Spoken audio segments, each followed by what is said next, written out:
नामवर पाकिस्तानी अदाकारों की गुमनाम जिंदगी मुबारक सच का सफर जारी है। कराची शहर में पिछले हफ्ते मेरी मुलाकात एक मारूफ अदाकारा राशिदा याकूब से हुई, जिन्होंने उम्र भर सैकड़ों टेलीविजन प्लेज में अदाकारी के जौहर दिखाए, नाम कमाया, पैसा भी कमाया और फिर एक जानलेवा बीमारी हेपेटाइटिस सी जो कि जिगर के कैंसर में कन्वर्ट हो चुकी थी, उसने उनकी जान ले ली। पिछले हफ्ते राशिदा याकूब का इंतकाल हो गया, लेकिन मेरी उनसे मुलाकात जो कि मैंने एक इंटरव्यू की शक्ल में रिकॉर्ड कर ली थी, उसका कुछ हिस्सा आपके लिए। राशिदा याकूब माजी की एक खूबसूरत अदाकारा जो आज हम में नहीं। उम्र भर रोशनियां, नाजरीन और कैमरे की आंख इस चेहरे पर जमी रही, लेकिन बीमारी ने इस मकाम पर लाकर तन्हा खड़ा कर दिया है कि जिंदगी के आखिरी अय्याम जान को आ गए। नाजरीन से राशिदा याकूब की आखिरी गुफ्तगू। ये तो एक साल से मेरी तबीयत डाउन हो रही और टाइम ही नहीं मिलता था रिकॉर्डिंग से मैं टेस्ट करा। इतना सा टाइम नहीं मिलता था कि टेस्ट कराऊं। ये लोग मुझे छोड़ते भी नहीं थे, एक दिन छोड़ दो मैं टेस्ट करा। तो मुश्किलों से मैंने रिकॉर्डिंग करा। लम्हा लम्हा जिंदगी पूरा इसी कंडीशन में करा, एक दिन नहीं दे देते। हेपेटाइटिस का आपको, जैसे आपकी साहबजादी फरमा रही हैं कि अभी आपको रिसेंटली पता चला, तो कभी कोई पेन या कोई इस तरह रिकॉर्डिंग्स में आपका, तो मुझे मालूम है बहुत हेक्टिक स्केड्यूल हुआ करता था ना, तो कभी आपको फील नहीं हुआ, बिकॉज ये तो लिवर से रिलेटेड एक प्रॉब्लम है? बिल्कुल भी नहीं। टाइम मिलेगा तो पता चलेगा ना बेटा, रिकॉर्डिंग वाले एक मिनट नहीं छोड़ते, क्या करें। हेपेटाइटिस सी जिगर के कैंसर में बदल गया। जिंदगी के आखिरी दिनों में राशिदा याकूब इलाज, मुआलजे और माली तंगदस्ती का शिकार तो ना रही, लेकिन शोबिज के साथियों के मजमूई रवैये से दिल बर्दाश्ता जरूर थीं। अदाकारों compere Faisal Qureshi, film star और ड्रामा प्रोड्यूसर सऊद, उनकी अहलिया जवेरिया और इरफान मोतीवाला के अलावा कोई पूछने वाला न था। डॉक्टर कह रहे बहुत ज्यादा बोझ आप पर है। जब आपकी ये सेहत खराब हुई तो शोबिज की किसी काबिल जिक्र शख्सियत ने या हुकूमत की किसी शख्सियत ने अप्रोच किया आपसे? नहीं। जिनके लिए दिन रात आपने एक किया, अपनी इस सेहत के साथ भी आप काम करती रही, कभी वो पूछने आए हैं? कोई नहीं पूछता, कोई नहीं पूछता। सारी जिंदगी इकट्ठे रहते हैं, एक दूसरे के गम में खुशी में साथ काम करते हैं, एक दूसरे को सपोर्ट करते हैं माली लिहाज से। फिर जब इस स्टेज पे आते हैं कि कोई अल्लाह की तरफ से हमें प्रॉब्लम आ जाए तो कोई हमें क्यों नहीं पूछता? फिर हमने क्या जुर्म कर लिया होता है? आप क्या इस वक्त फीलिंग्स क्या है आप? बहुत बुरी, कोई नहीं पूछता। बेचारे मेरे बच्चे, मेरे बहन भाई, यही सब हेल्प कर रहे हैं,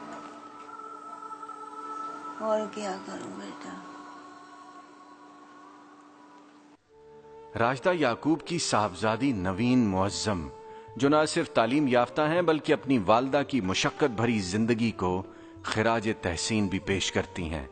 माँ ने रोशनियों के नगर में एक मजदूर जैसे शब रोज गुजारे, अब आखिरी अय्याम की कहानी बेटी की जुबानी। 4 बहनें, 1 भाई है।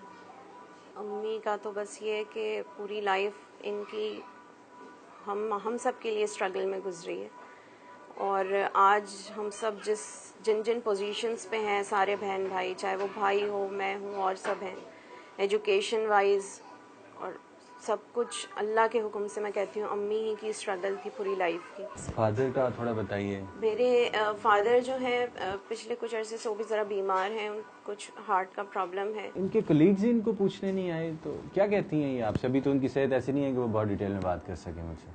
बस एक जवेरिया का मैं ज़रूर बोलूँगी, जवेरिया सऊद, क्योंकि वो हमारी फैमिली फ्रेंड भी है।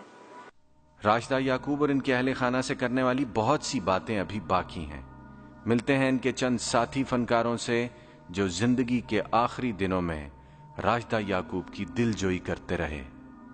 जो सीनियर आर्टिस्ट होते हैं ना, या जो एक्टर होता है, उससे अगर उसको अगर काम से रोक दिया जाए उसकी बीमारी की वजह से, तो वो वैसे ही आधा तो उधर ही मर जाता है। मैंने सिर्फ इतना किया कि मैंने सबको मैसेज किया कि मैंने कहा उनको ज़रूरत है मेल मिलाप की, उस इन्वायरमेंट की। मतलब इनसे हम लोग सीखते थे, ये हमारे इंस्टीट्यूट हैं, इनके लिए हम नहीं करेंगे तो कौन? और हम कोई एहसान नहीं कर रहे, हम अपने लिए कर रहे हैं। कल को मेरे ऊपर भी वक्त आना है, कल को फैसल के ऊपर भी वक्त आना है, हर एक को ऐसा वक्त आना है। तो ये सिर्फ सोच के कि हमारे ऊपर भी वक्त आना है, क्यों ना हम अपने लिए ही, हम किसी के ऊपर एहसान नहीं कर रहे, हम अपने लिए कर रहे हैं और ये करते रहेंगे। हमारे बहुत से ऐसे सीनियर लेजेंड्स हैं जो दुनिया से चले गए हैं और बहुत से ऐसे हैं जो मौजूद हैं।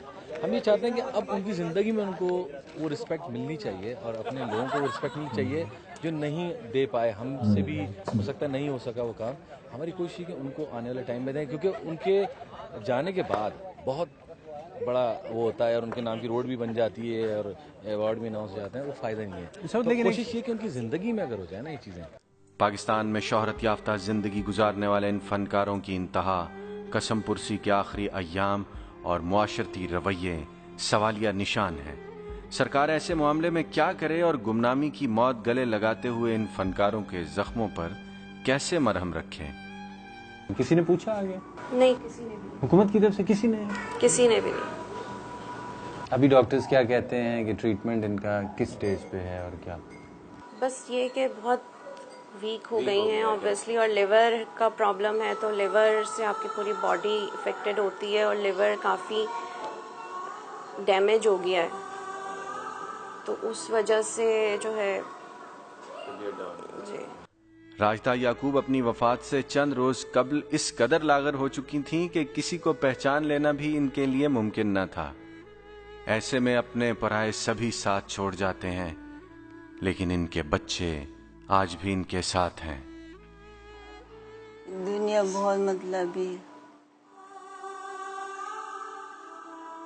बहुत मतलबी है।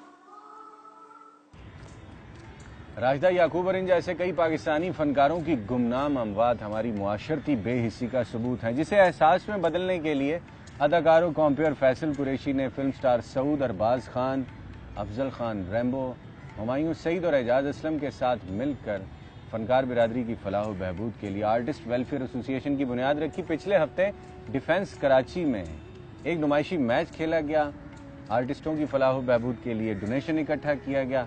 शहर के बहुत सारे लोगों ने इस मैच को देखा, हम भी वहां पर मौजूद थे और इस तकरीब को हमने कवर किया। तफसीलात जानने के लिए सच के सफर में मेरे साथ रहिएगा, लेकिन इस ब्रेक के बाद।